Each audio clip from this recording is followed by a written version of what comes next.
All right, guitar students, we're going to talk about palm muting, which is a sound kind of like this.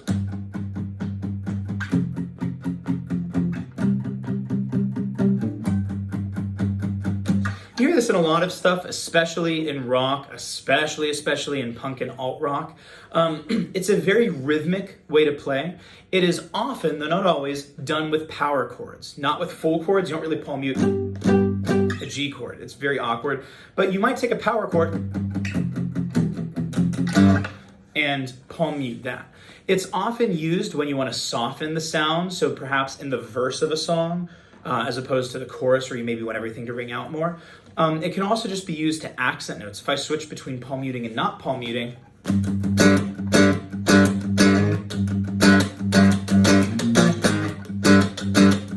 hear that a lot in metal, for example.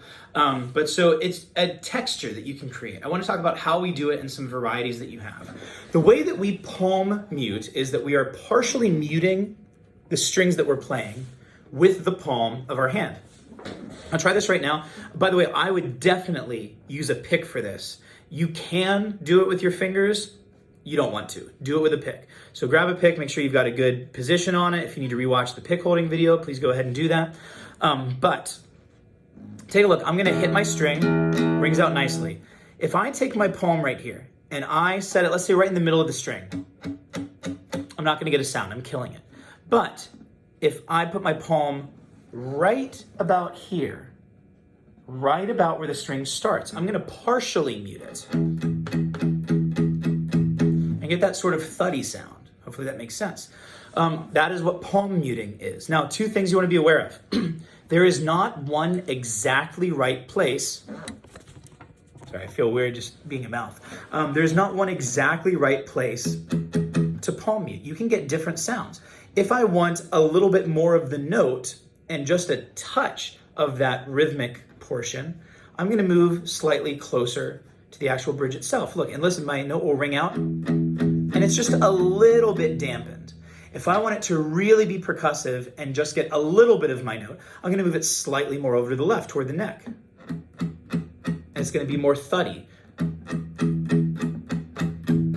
I have a variety of sounds I can use, and I would really encourage you to try out different ones, especially if you're in a situation where you might be playing a palm mute for something. Try out different ones and see which one works best. Now, in terms of the technique, one thing to not be fooled by. So don't set your your palm down right here. Say, okay, I see where I am, and then totally change it when you go to move your pick. You kind of want to set your palm where you think it will go in the position you would hold your pick. So if I'm picking like this,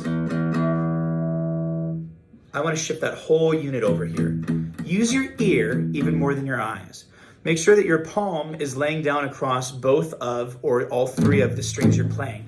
Typically, this is more commonly done with a 2-string power chord than a 3-string power chord because it's just easier to hold the palm that way. And because when you play, you want to actually keep the palm the same for the most part. And you're going to get a lot more movement from the fingers.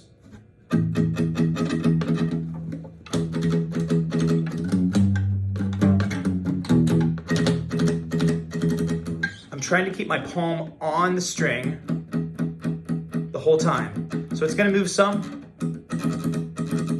but a lot more movement is coming from my fingers. So you can practice any of the power chords you're playing. Just move that hand right and left and find some interesting sounds that you can create with your palm mute. Sometimes we use it, sometimes we won't. That's how you do it. If you were to ever run across it, happy practicing.